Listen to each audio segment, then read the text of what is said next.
Hello and welcome to the 2015 Yale Daily News football season preview. My name is Grant Bronsdon. I'm one of the sports editors, and to my right we have Greg Cameron and Maya Sweedler, two of the football beat reporters here. Thanks for joining me tonight, guys. No problem. So the first question is, who are the key players to know in this year's team? Well, I think, just like last year, you have to start with the offense. Yale's offense last year dominated the Ivy League in basically every respect. And, at the helm of that offense is Loren Roberts. He led the Ivy League in just about every passing stat last year. And, this summer, he even made the National Player of the Year watch list for the FCS. So, he's a transfer from Clemens who gained a lot of confidence last year. And I think, he has a lot of promise to sort of continue that performance this year. His main two targets last year were Deion Randall and Grant Wallace. Both of those have graduated, and they were stellar receivers. But I think he also has a plethora of options this upcoming year. At wide receiver, you have Robert Clemens and Hines. Hines is a new transfer from NC State, and I think he could perform very well in either the role that Grant Wallace or Deion Randall held. And at running back, we obviously had a huge loss with the graduation of Tyler Varga, who's currently on the Indianapolis Colts roster. But there are a couple underclassmen who can step up to fill his role. Junior Candler Rich is an option, as well as sophomore Deshaun Salter, both of whom saw playing time last year. Okay, so obviously replacing Varga is a question on everyone's minds. What is the plan to replace him? Is it Rich and Salter, or is there another strategy that's going to happen? There are currently 7 running backs on the roster, one of whom, Jamal Locke, is the kick returner. The rest are sophomores and freshmen, so it's a very young team. However, they do have the benefit of a very experienced offensive line. 3 of the players, including center Luke Longinati, will be back this year, with underclassmen stepping up to fill the role. So it should be as strong, if not a stronger, offensive line than last year, which should help whoever's in the backfield. It's definitely important to note that even though Candler Rich didn't get too much attention last year, he did average 7.5 yards per carry, which was actually better than Varga's line. So, given some more carries, he can perform well. And then the other thing is that this is going to be just a different style of team. Last year, you had a very strong passing attack and a very strong running attack, but that was balanced by definitely a weaker performance on defense. If you look at the scores of Yale's wins last year, it was 54-43 over Lehigh, 49-43 over Army, 45-42 over Brown. And so I think if the defense can improve, you don't really need that punishing offensive attack. You can have a more balanced attack and still have a strong team.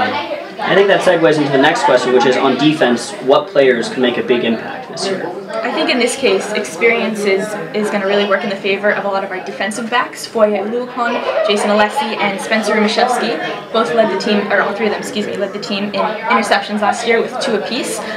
Foye is a junior, Rumashevsky is a junior, and Alessi is a sophomore. So look to them to be a little better this year. Rumashevsky is also coming off an injury. He had a pretty bad concussion against Penn in Game 6 last season. And we also have some young defensive linemen who should be doing pretty well.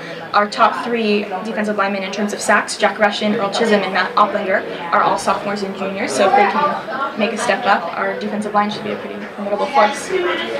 Great. Obviously, last year, Tyler Varga was great, but Loren Roberts, as Greg alluded to earlier, was a truly, he took a big step forward in 2014. But without all Ivy performers Grant Wallace and Deion Randall this year to throw to, what are his stats going to look like? Who will his targets be? Yeah, that's definitely a big question mark. And, he did gain a lot of confidence. 2 years ago when he stepped in, he didn't look as good. And last year, he just consistently looked sharp. But this year, without those weapons, you definitely can't really guarantee anything. But you also can definitely say that he'll have, plenty of options to go to. Wallace and Randall will be replaced, as I said, most likely by Hines and Robert Clemens. Robert Clemens had, a great year last year, a decent year last year. He was, third in receptions and yards, and he also showed a lot of speed as the wide receiver across from Grant Wallace. The one reception that stands out in my mind is a 68-yard touchdown reception against Colgate, where he just really beat his man deep and showed a lot of speed there. And you also have definitely a lot of options at the tight end position.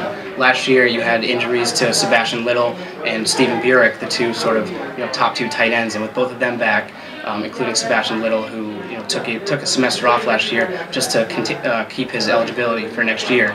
And so with both of those back, you definitely will have a lot of options. And speaking of speed, we also do have Hines, who is a track champion from North Carolina.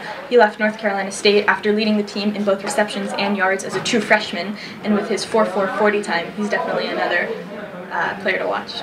So who are some of the other newcomers that could see major playing time from day one? You mean freshmen?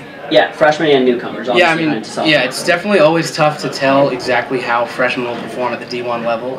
You can always tell how they performed in high school and sort of how high profile their recruiting process was, but it's never too easy to tell until they get into a game situation how they'll perform. But two freshmen we'll definitely be keeping our eye on is defensive tackle Daniel James, who actually turned down a full scholarship offer from Vanderbilt just to join Yale, and then wide receiver Abu Darami, who also had offers from 9 FBS teams before joining Yale. So both of those could definitely make an impact right away.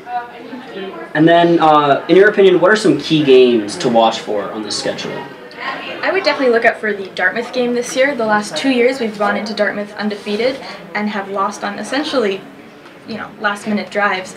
Dartmouth has an extraordinarily strong quarterback in Dalen Williams. He's a fourth-year starter with a very, very punishing set of receivers. So that'll be a really good indicator of how we're going to fare in the Ivy League coming down. And as for the home schedule that fans can look out for, it's definitely not as I'll say it won't be as strong as last year. Last year we had the Army game, and we also had 5 other home games. This year we only have 4, and the first 2 of those are Columbia and Cornell, which if everyone's expectations turn out to be true, those won't be very competitive games. But the latter 2 games, Yale versus Brown and Yale versus Harvard, both of those should be good games to watch out for. And I would guess that Yale versus Brown specifically will probably be the most attended game other than Harvard Yale. And speaking of Harvard Yale, something that's on everyone's minds, is this the team that is equipped to end the campus's long national nightmare and finally beat Harvard? I think so. As of right now, Harvard doesn't have a quarterback. Head coach Tim Murphy has yet to name who'll be starting come in about 2 weeks, I guess. He has 2 options: Scott Hosh, who saw playing time last year when Connor Hempel was out with the shoulder injury, and Joe Viviano, who's a year younger. Now, it seems like Hosh would be the logical starter, but in the preseason media teleconference call, Murphy made a point of saying that Viviano was one of the best players that Harvard's ever recruited. So they're kind of faced with a toss-up here. Are they going to go with the guy who ostensibly has more experience, or are they going to take a risk on a younger kid? And as yet, we don't really know the answer, so that could be a problem for Harvard to see if they make that right choice. But one thing definitely to keep in mind there is that, if you look at last year, Yale was ranked 5th in the Ivy League media preseason poll, and we didn't know last year who the quarterback was going to be, and what do you know, an 8-2 season happens where Yale definitely had its best chance at beating Harvard in a long time. So I'll sort of balance that by saying that with Tim Murphy at the helm of Harvard, that's always going to be a strong program, and I'll say that Yale fans should be happy with a fighting chance heading into the beginning of the season. Well, thank you so much, Greg and Maya. The Yale football season will begin on September 19th against Colgate.